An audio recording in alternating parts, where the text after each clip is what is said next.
Hello, welcome to the season 2 premiere of Straight from the CPA's Mouth.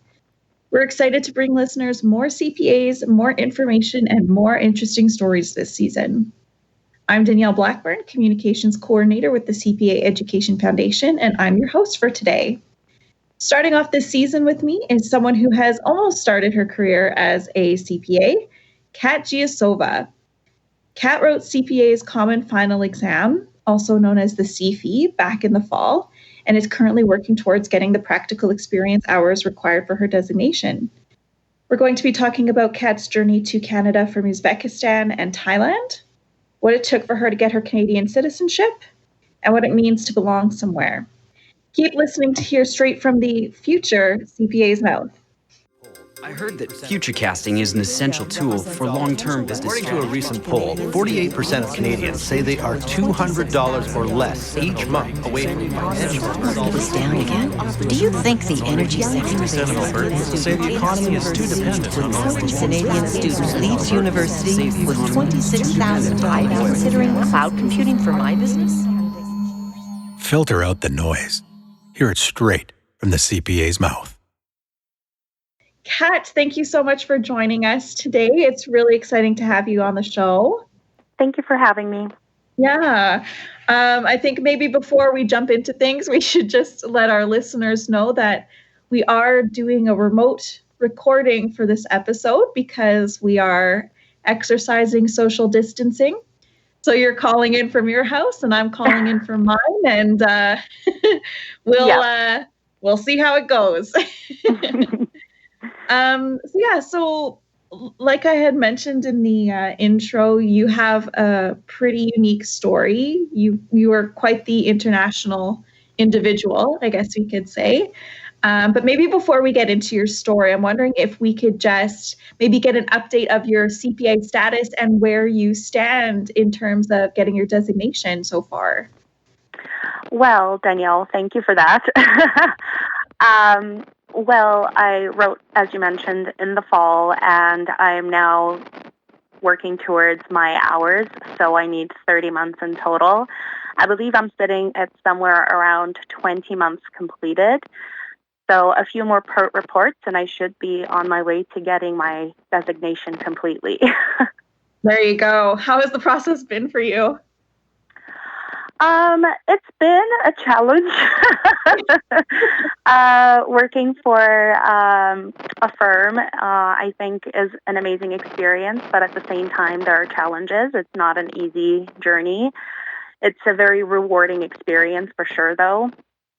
And busy seasons, they take away a lot of experience. But overall, I think it's worth the shot, and once you complete this journey, you are more than prepared to be a professional accountant. So definitely worth the hard work, and it's definitely a testament to the profession.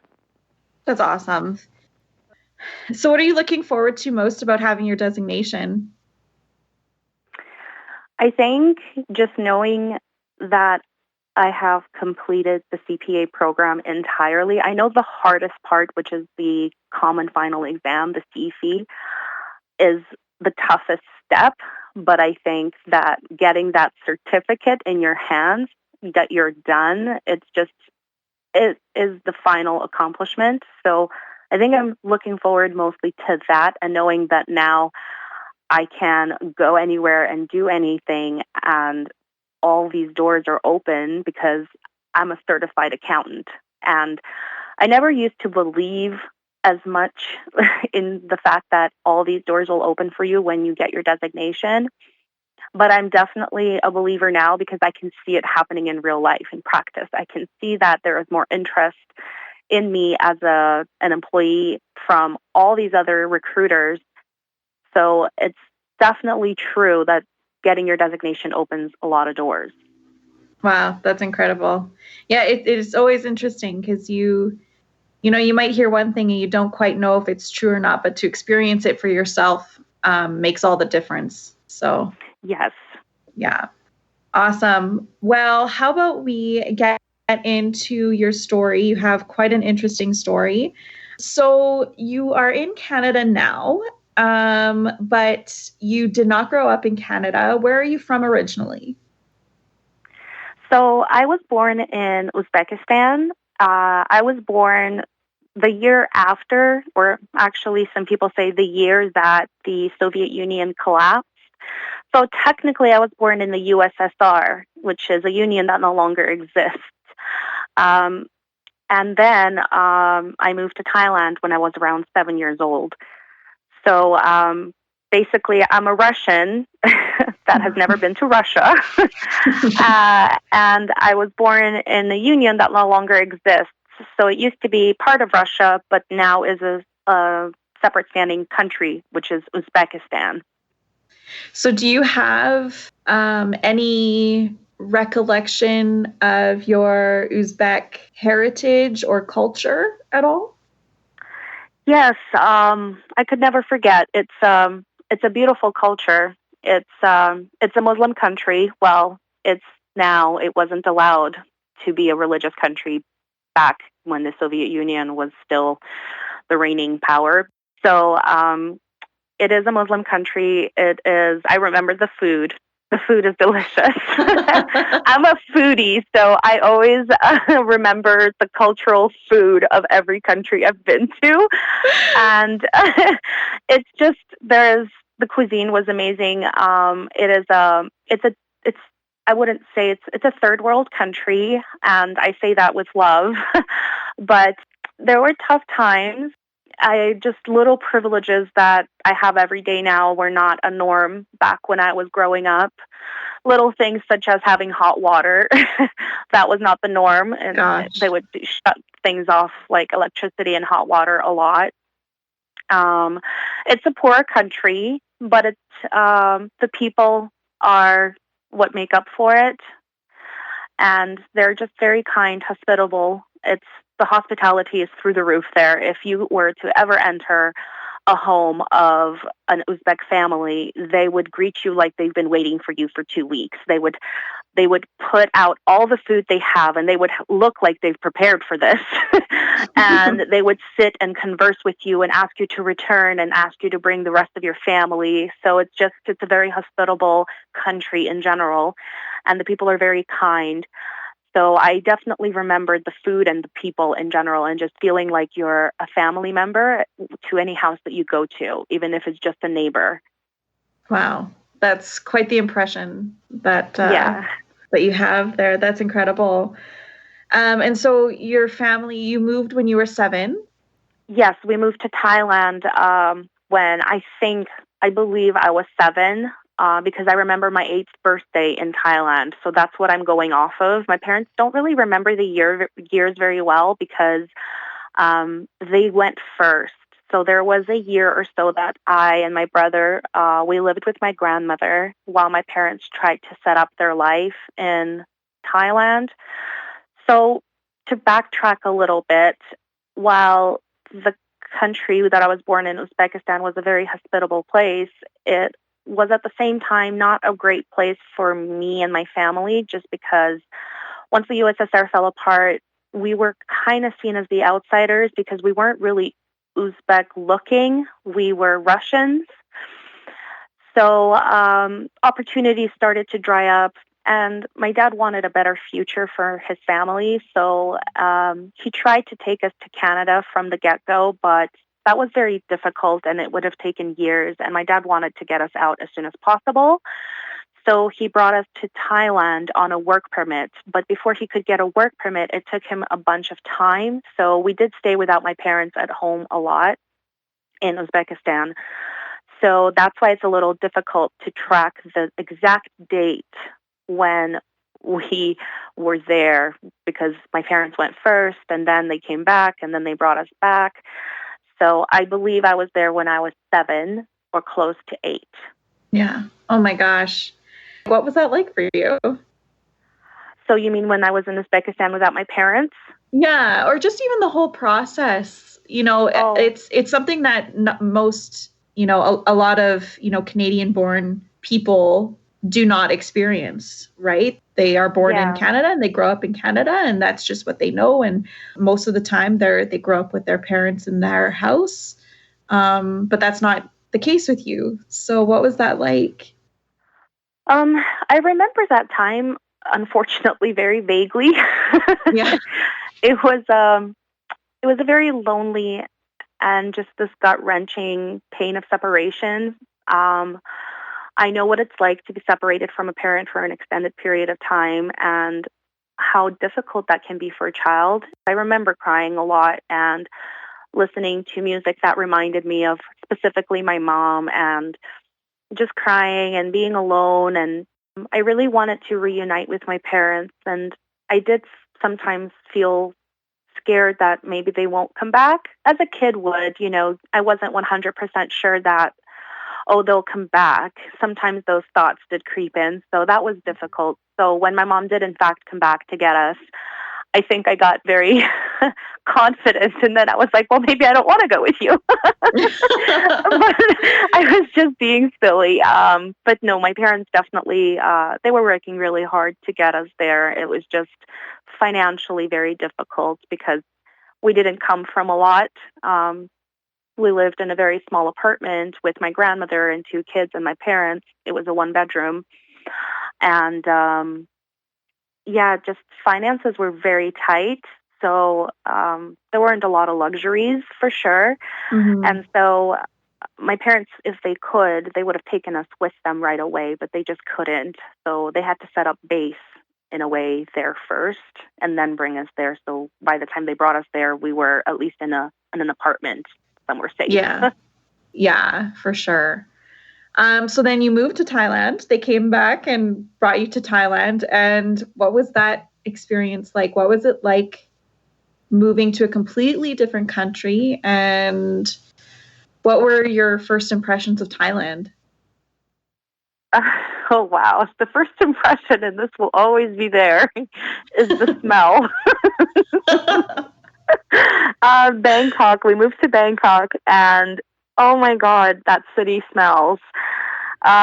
It's such a beautiful country, but Bangkok is very populated. It's, I think, 20 million people live in Bangkok right now, maybe more. I don't know. But it's Thailand has its own smells and the food, and they have a lot of street food, which is actually rated the most delicious street food in the world. Oh, really?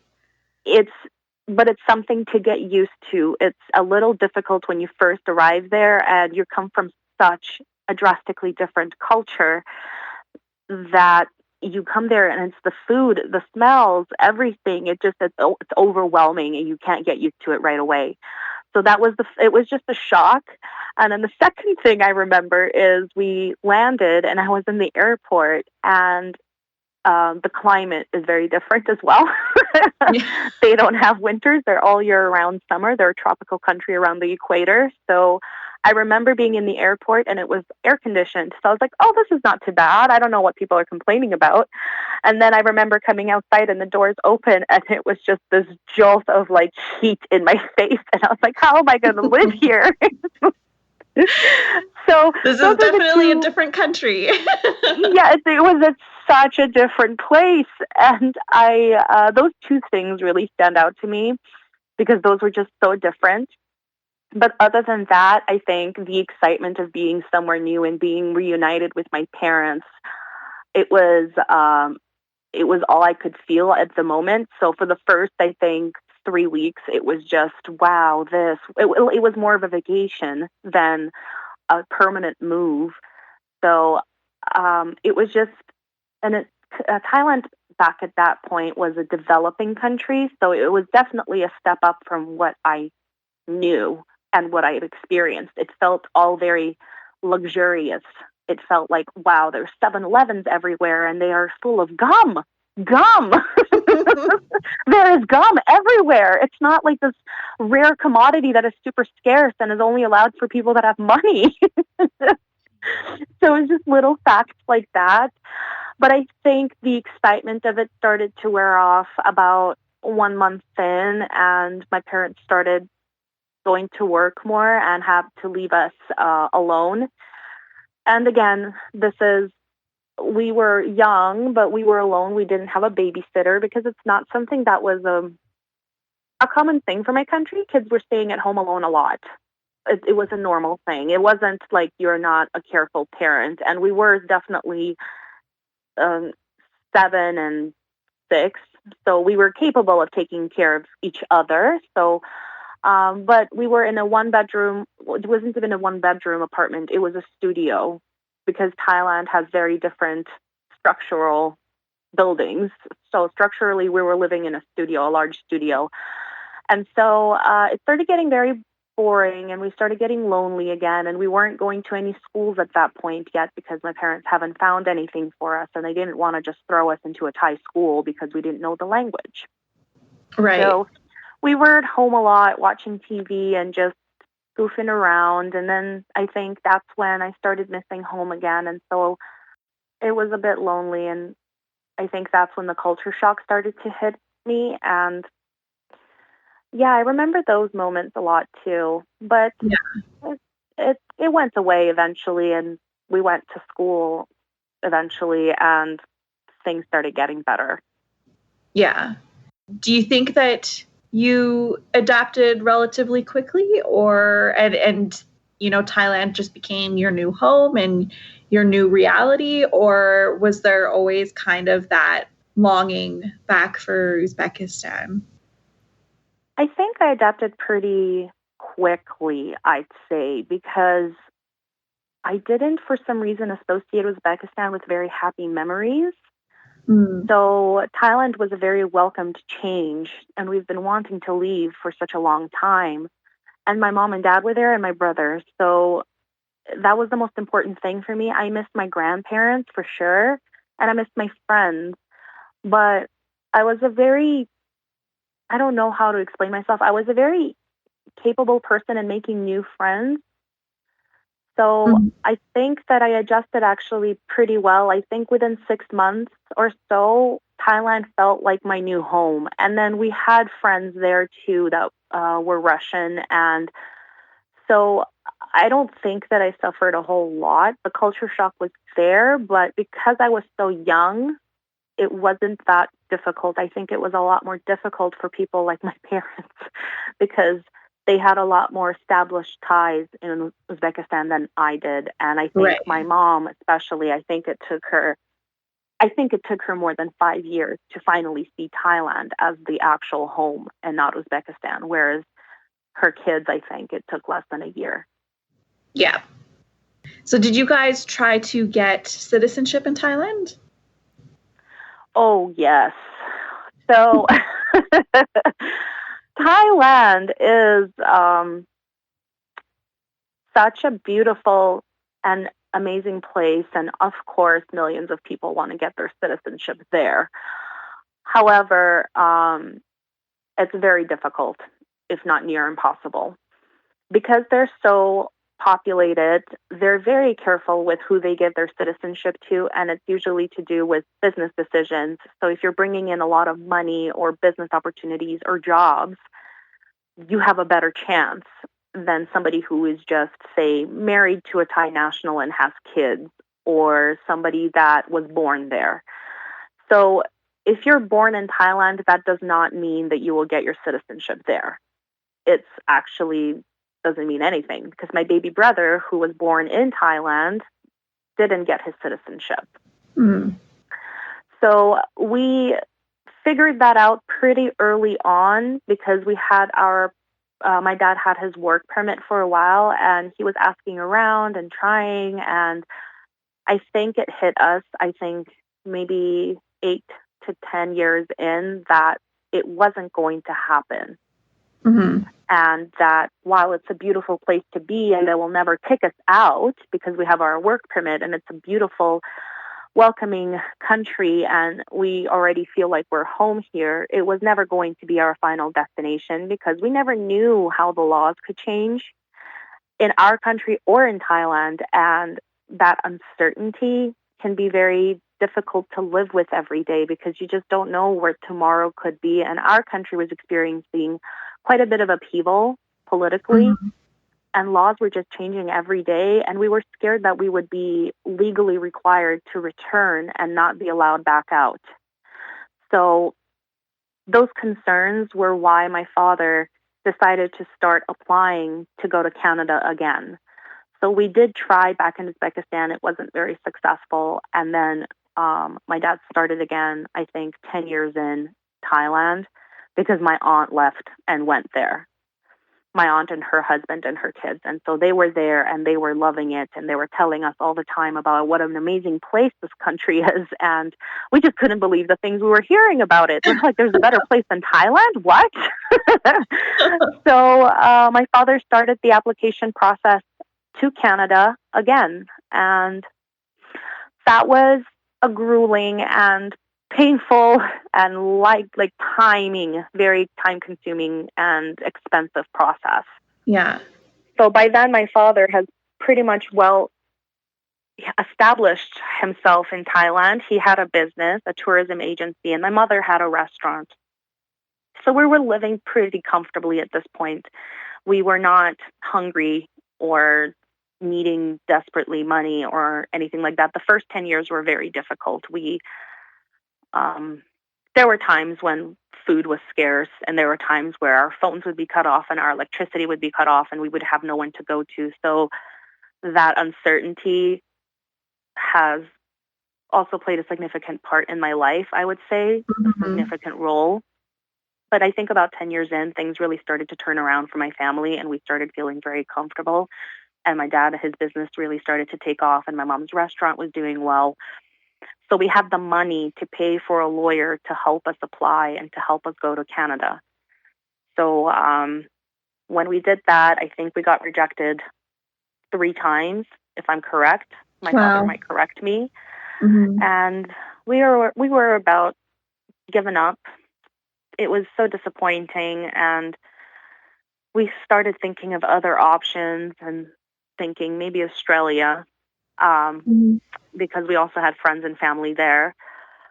But my dad's like, let's just try one more time with the same lawyer and everything. Let's just try one more time. And then if this time it doesn't work, then we know for sure we've given it everything and we will start looking for other places. At this point, I was 20 years old. My brother was 19.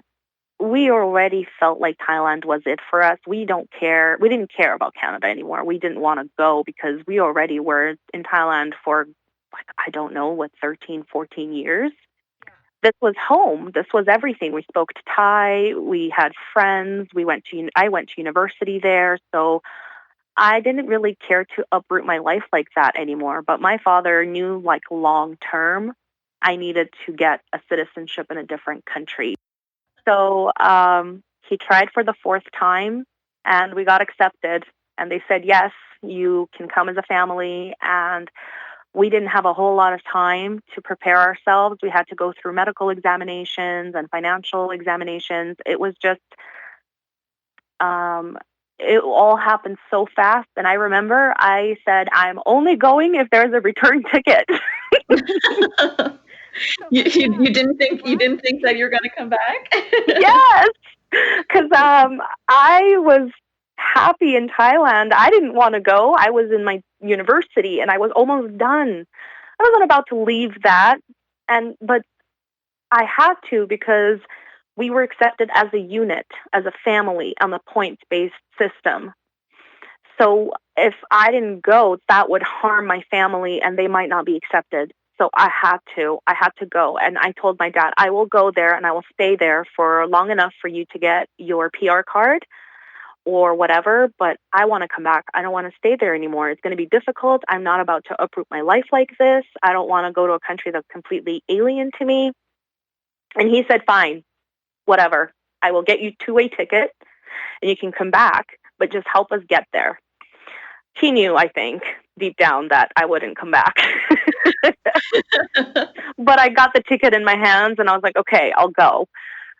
And then that was that. And that was my new and my biggest and brightest chapter, I would say, in my life after all of that struggle and pain. And great times, of course, great times too. I have so many fond memories of Thailand. Thailand was kind of split into 2 experiences, the time before my dad and mom could afford things and the time after. So the time after was actually such an amazing period of my life, and I will never change anything in that experience, in that time, and I'll forever be grateful for those experiences. But coming to Canada, that was a very much a new chapter in my life. Well, this sounds like a good place to pause the conversation for now. Thank you, everyone, for listening in. We're going to carry on the conversation in the next episode, so make sure to tune in to hear more of Kat's experiences, what it means to belong, and to hear her advice for supporting newcomers. And as always, don't forget to subscribe to our emailing list and share this episode with friends. Straight from the CPA's Mouth is brought to you by the CPA Education Foundation. The CPA Education Foundation is the charitable arm of the Alberta CPA profession, providing up to $1.2 million each year in support of business and accounting education in the province. This podcast is just one of many resource materials available through the Heshi CPA Knowledge Center. This virtual hub features Alberta CPAs sharing their unique perspective and vast expertise on topics and issues such as leadership, finance, entrepreneurship, and more. Visit cpaalberta.ca/foundation for more information on the Heshi CPA Knowledge Center and to learn how Alberta CPAs inspire success.